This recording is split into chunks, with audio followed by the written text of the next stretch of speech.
machst du mit den Gondeln? Die drehen sich jetzt viel besser. Guck mal. Die drehen sich viel besser.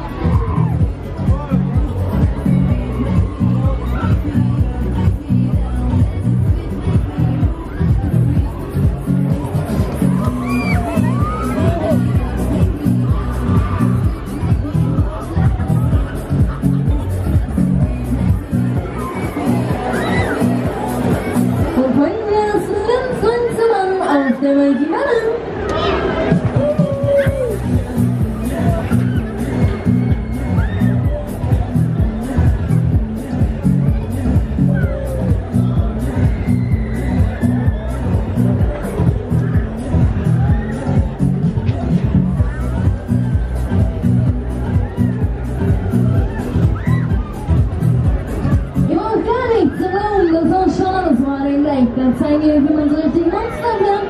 Dann bringen wir so richtig Schwung in die Piste. Das heißt, man muss so richtig tanzen. Scheiße, Sascha, der Akku ist leer.